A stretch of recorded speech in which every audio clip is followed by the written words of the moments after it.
ಬಾರಿಯ ಐಪಿಎಲ್ನಲ್ಲಿ ರನ್ ಹೊಳೆಯೇ ಹರಿಯುತ್ತಿದೆ. ಬ್ಯಾಟರ್ಸ್ ಮೈದಾನದಲ್ಲಿ ಬೌಂಡ್ರಿ ಸಿಕ್ಸರ್ಗಳ ಸುರಿಮಳೆಯನ್ನೇ ಸುರಿಸ್ತಾ ಇದ್ದಾರೆ. ಸನ್ರೈಸರ್ಸ್ ಮತ್ತು ಮುಂಬೈ ಇಂಡಿಯನ್ಸ್ ನಡುವಿನ ಪಂದ್ಯದಲ್ಲಿ ಬರೋಬ್ಬರಿ 38 ಸಿಕ್ಸ್ಗಳು ಸಿಡಿದಿದ್ದವು.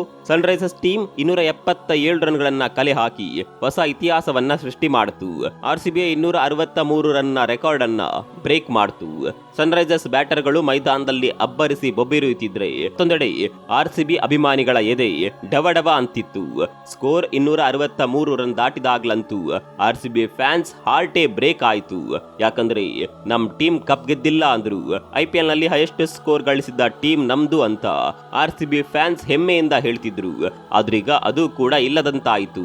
ಆದ್ರೆ ಒಂದು ರೆಕಾರ್ಡ್ ಹೋದರೆ ಏನಂತೆ, ಇನ್ನು ಕೂಡ ಹಲವು ರೆಕಾರ್ಡ್ಸ್ ಆರ್ಸಿಬಿಯ ಹೆಸರಿನಲ್ಲಿದೆ. ಅವುಗಳಲ್ಲಿ ಪ್ರಮುಖ ದಾಖಲೆಗಳು ಇಲ್ಲಿವೆ ನೋಡಿ. ಐಪಿಎಲ್ ಪಂದ್ಯವೊಂದರಲ್ಲಿ ಬ್ಯಾಟ್ಸ್ಮನ್ ಒಬ್ಬ ಅತಿ ಹೆಚ್ಚು ರನ್ ಗಳಿಸಿದ ದಾಖಲೆ ಆರ್ಸಿಬಿ ಹೆಸರಿನಲ್ಲಿದೆ. 2013ರ ಸೀಸನ್ ನಲ್ಲಿ ಆರ್ಸಿಬಿ ಪರ ಕ್ರಿಸ್ ಗೇಲ್ ಪುಣೆ ವಾರಿಯರ್ಸ್ ವಿರುದ್ಧ 175 ರನ್ ಬಾರಿಸಿ ದಾಖಲೆ ಬರೆದಿದ್ರು. ಅಲ್ಲದೆ ಆರ್ಸಿಬಿ 263 ರನ್ಗಳ ಬಿಗ್ ಸ್ಕೋರ್ ಗಳಿಸುವಲ್ಲಿ ಪ್ರಮುಖ ಪಾತ್ರ ವಹಿಸಿದ್ರು. 11 ವರ್ಷವಾದರೂ ಗೇಲ್ ರೆಕಾರ್ಡ್ ಅನ್ಬ್ರೇಕಬಲ್ ಆಗಿದೆ. ಇನ್ನು ಐಪಿಎಲ್ ಇತಿಹಾಸದಲ್ಲಿ ಹೈಯೆಸ್ಟ್ ಪಾರ್ಟ್ನರ್ಶಿಪ್ ದಾಖಲೆಯು ಆರ್ಸಿಬಿಯ ಖಾತೆಯಲ್ಲಿದೆ.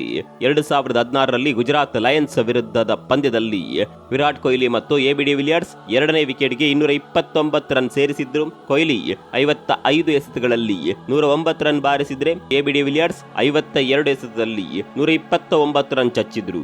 ಐಪಿಎಲ್ ನಲ್ಲಿ ಅತಿ ಹೆಚ್ಚು ಸೆಂಚುರಿ ಸಿಡಿಸಿದ ತಂಡಗಳಲ್ಲಿ ಆರ್ಸಿಬಿ ನಂಬರ್ 1 ಸ್ಥಾನದಲ್ಲಿದೆ. ಆರ್ಸಿಬಿ ಈವರೆಗೂ 17 ಸೆಂಚುರಿ ಬಾರಿಸಿದೆ. ಇದರಲ್ಲಿ ಕೊಹ್ಲಿ ಒಬ್ಬರೇ 7 ಶತಕವನ್ನ ಸಿಡಿಸಿದ್ದಾರೆ. ಇನ್ನು ಐಪಿಎಲ್ ಸೀಸನ್ 1ರಲ್ಲಿ ಅತಿ ಹೆಚ್ಚು ರನ್ ಬಾರಿಸಿದ ದಾಖಲೆಯು ಆರ್ಸಿಬಿಯ ಹೆಸರಿನಲ್ಲಿದೆ. 2016ರ ಐಪಿಎಲ್ ನಲ್ಲಿ ವಿರಾಟ್ ಕೊಹ್ಲಿ ಖತರ್ನಾಕ್ ಬ್ಯಾಟಿಂಗ್ ನಿಂದ ಮಿಂಚಿದ್ರು. 4 ಶತಕಗಳ ಸಹಿತ 973 ರನ್ ಬಾರಿಸಿದ್ರು. 7 ವರ್ಷವಾದರೂ ಈ ದಾಖಲೆಯನ್ನ ಯಾರಿಂದಲೂ ಟಚ್ ಮಾಡಲು ಸಾಧ್ಯವಾಗಿಲ್ಲ. ಒಟ್ನಲ್ಲಿ ಆರ್ಸಿಬಿಯ ಈ ಎಲ್ಲಾ ದಾಖಲೆಗಳನ್ನ ಬ್ರೇಕ್ ಮಾಡೋದು ಸುಲಭದ ಮಾತಲ್ಲ. ಯಾಕಂದ್ರೆ ಈ ದಾಖಲೆಗಳು ಯಾವುವೂ ಸಹ ಸಾಮಾನ್ಯ ಅಲ್ಲ.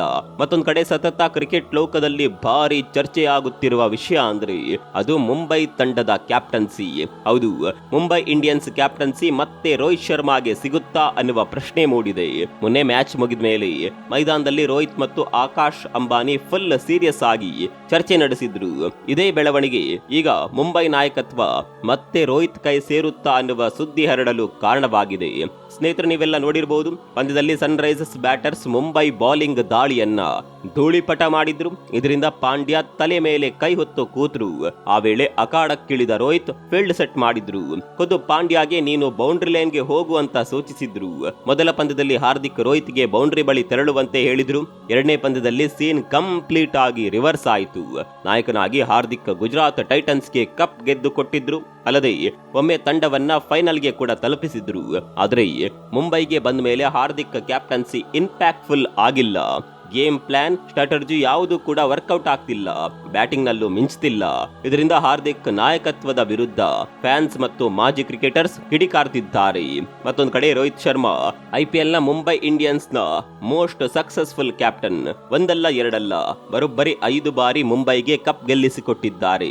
ಇಷ್ಟೆಲ್ಲ ಇದ್ರೂ ಫ್ರಾಂಚೈಸಿ ರೋಹಿತ್ ರನ್ನ ತಂಡದ ನಾಯಕನ ಸ್ಥಾನದಿಂದ ಕೆಳಗಿಳಿಸಿದೆ. ಗುಜರಾತ್ ಟೈಟನ್ಸ್ ತಂಡದಲ್ಲಿದ್ದ ಹಾರ್ದಿಕ್ ಪಾಂಡ್ಯರನ್ನ ಕರೆತಂದು ನಾಯಕನ ಸ್ಥಾನ ನೀಡಿದೆ.